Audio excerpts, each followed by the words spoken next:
नमस्कार। खबर गांव शहर बुलेटिन में आप सभी का बहुत बहुत स्वागत है। मैं आपके साथ हर्ष चौधरी और आइए बुलेटिन देखते हैं खबर गांव से लेकर शहर तक की हर एक बड़ी खबर फटाफट अंदाज में। प्रधानमंत्री नरेंद्र मोदी और अमेरिका के राष्ट्रपति जो बाइडेन के बीच वर्चुअल मीटिंग होगी। पिछले महीने ही क्वाड लीडर्स की मीटिंग के दौरान दोनों नेताओं के बीच मुलाकात हो चुकी है। ये बैठक 2+2 मिनिस्ट्रियल डायलॉग से पहले होती है। विदेश मंत्रालय ने कहा कि दोनों नेताओं के बीच मुलाकात द्विपक्षीय साझेदारी को मजबूत करेंगे। ये मुलाकात दोनों देशों के बीच लगातार हाई लेवल एंगेजमेंट के रास्ते खोलेंगे। दोनों नेता साउथ एशिया के हालिया घटनाक्रम और साझा हितों से जुड़े वैश्विक घटनाक्रमों पर बातचीत करेंगे। व्हाइट हाउस के मुताबिक मोदी के साथ मुलाकात के दौरान बाइडेन रूस यूक्रेन का युद्ध का मुद्दा भी उठाएंगे। व्हाइट हाउस ने कहा कि मोदी के सामने रूस के इस भयावह युद्ध के नतीजों पर चर्चा होगी।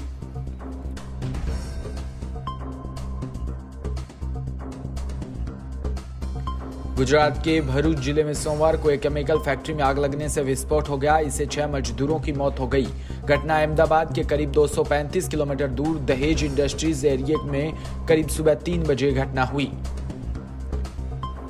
भरूच एसपी लीना पाटिल के मुताबिक मजदूर एक रिएक्टर के पास काम कर रहे थे। इसमें अचानक विस्फोट हो गया। इससे सभी की मौत हो गई। शवों को पोस्टमार्टम के लिए भेज दिया। आग पर भी काबू पा लिया गया है।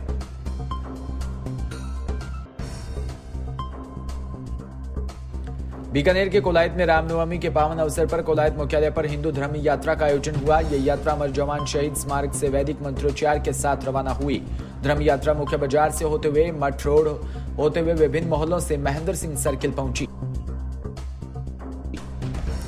यात्रा में जय श्री राम हर हर महादेव के उद्घोष के साथ वातावरण भक्तिमय रहा और युवाओं ने बढ़ चढ़कर धर्म यात्रा में हिस्सा लिया। इस धर्म यात्रा में महिलाएं युवतियों ने भी हिस्सा लिया और जगह जगह पुष्प वर्षा के साथ धर्म यात्रा का स्वागत किया। कोलायत के कपिल मुनि मंदिर परिसर स्थित सत्यनारायण भगवान मंदिर का प्राण प्रतिष्ठा महोत्सव का आयोजन किया गया, जिसमें पहले दिन कलश यात्रा में 108 महिलाओं ने कलश यात्रा में भाग लिया। 5 दिवसीय अनुष्ठान कार्यक्रम की शुरुआत भी की गई। जहां कलश यात्रा का विभिन्न समाज के लोगों ने कलश यात्रा का पुष्प वर्षा के साथ भव्य स्वागत किया। समाज के कोषाध्यक्ष लालूराम पालीवाल ने बताया कि इस 5 दिवसीय कार्यक्रम में पालीवाला सती माता का अभिषेक, विधि स्नान और हिमाद्री संकल्प आदि का आयोजन किया गया। बकानी नगर में कुशवाहा समाज द्वारा भगवान श्री राम की भव्य शोभा यात्रा निकाली। नगर में कुशवाहा समाज द्वारा रामनवमी के उपलक्ष्य में भगवान श्री राम की शोभा यात्रा निकाली गई।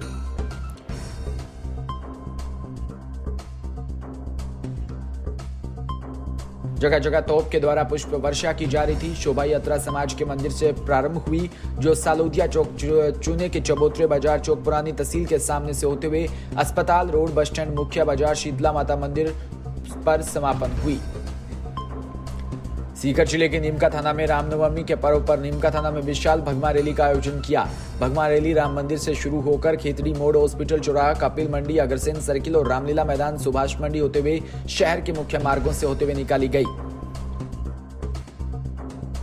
इस दौरान रैली का कई संगठनों से जुड़े लोगों ने पुष्प वर्षा कर रैली का स्वागत किया। रैली में काफी संख्या में लोगों ने भाग लिया। वहीं सुरक्षा की दृष्टि से बात करें तो 2 ड्रोन कैमरों से निगरानी की गई। साथ ही शहर के मुख्य मार्गों पर पुलिस के जवान तैनात किए गए। पावटा उपखंड प्रागपुरा, खेलना सहित आसपास के गांवों में धूमधाम से उत्साहपूर्वक भगवान राम का जन्मोत्सव मनाया गया। उपखंड पावटा में हिंदू जागरण समिति, प्रागपुरा में हिंदू उत्सव समिति व खेलना में श्री राम सेवा समिति द्वारा ग्रामीणों के सहयोग से भगवा रैली निकाली गई।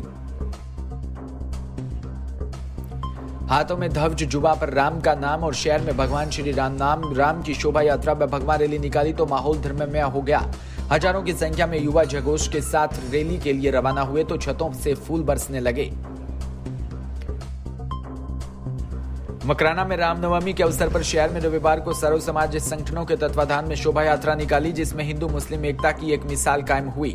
शोभा यात्रा दोपहर 4 बजे सदर बाजार विजय पैलेस से रवाना हुई, जहां शाहजहानी मस्जिद के पास सदर बाजार व्यापार मंडल अध्यक्ष मोहम्मद शकील और मुख्तार अहमद गेसावत आदि के नेतृत्व में मुस्लिम समुदाय के लोगों ने शोभा यात्रा का पुष्प वर्षा कर मालाएं पहनाकर स्वागत किया।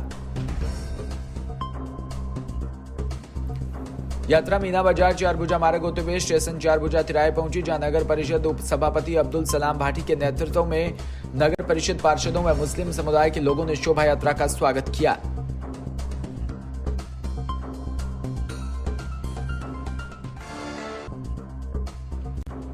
राजमी कस्बे में रविवार को रामनवमी पर्व हर्षोल्लास से मनाया। इस अवसर पर कस्बे में शोभा यात्रा निकाली गई। एक जीप को रथ का आकार देकर भगवान श्री राम की आकर्षक झांकियां सजाई गई।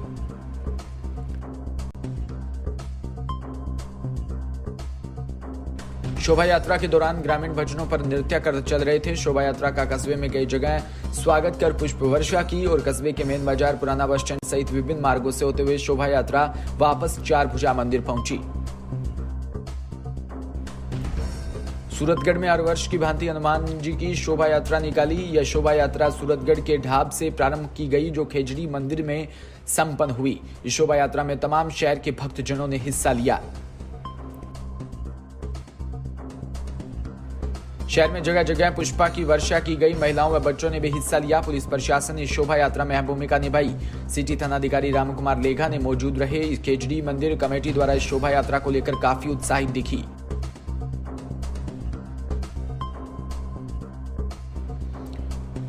जोधपुर पुलिस कमिश्नरेट की बासनी थाना पुलिस को एक बड़ी कामयाबी मिली। पुलिस ने 3 बाइक चोरों को गिरफ्तार कर उनके कब्जे से 2 पिकअप और 3 बाइक बरामद की। कार्रवाई के बारे में बताते हुए बासनी थानाधिकारी पाना चौधरी ने बताया कि रात्रि गश्त के दौरान कुछ युवक संदिग्ध दिखाई दिए, जिन्हें रोककर पूछताछ की गई और उन पर संदेह होने पर गहनता से पूछताछ करने पर उन्होंने इलाके में की गई चोरी की वारदात कबूल की। इन बदमाशों से 3 बाइक और 2 पिकअप बरामद की गई है।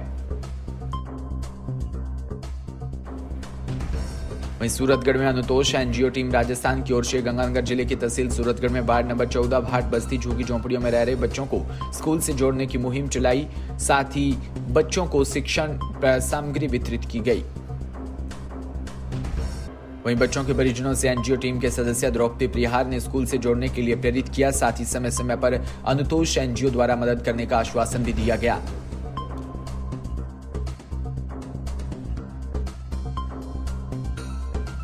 सिद्धार्थनगर जिले की पुलिस ने आज फर्जी डॉक्टर गैंग का पर्दाफाश किया। बांसी कोतवाली पुलिस ने 15 जनवरी से एक नौजवान बच्चे की मौत पर जांच पड़ताल शुरू की तो उसके होश उड़ गए। यहां डॉक्टर से लेकर मैनेजमेंट तक सब फर्जी निकले।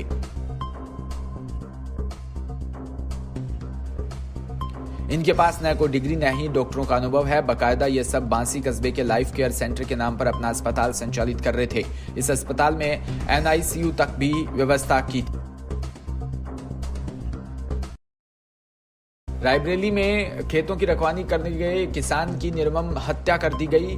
गंदागंज थाना क्षेत्र के अंतर्गत देवगनपुर गांव में जानवरों से अपने खेत को बचाने के लिए किसान ब्रिजलाल यादव रात को खेत में सोने गए। रात को किसान ब्रिजलाल की धारदार हथियार से हत्या कर दी गई। सुबह जैसे इसकी सूचना ग्रामीणों को लगी तो क्षेत्र में हड़कंप मच गया। आनंद फानंद में पुलिस को सूचना दी गई। मौके पर कई थानों की पुलिस भी पहुंच गई।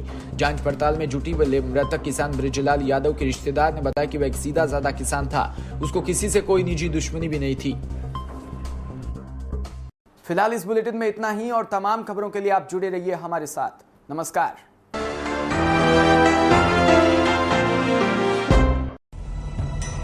बिना रुके, बिना डरे, बिना किसी समझौते के जारी है हमारी सफलता की यात्रा। इस यात्रा में कई अवरोध और कई बाधाएं आईं। उन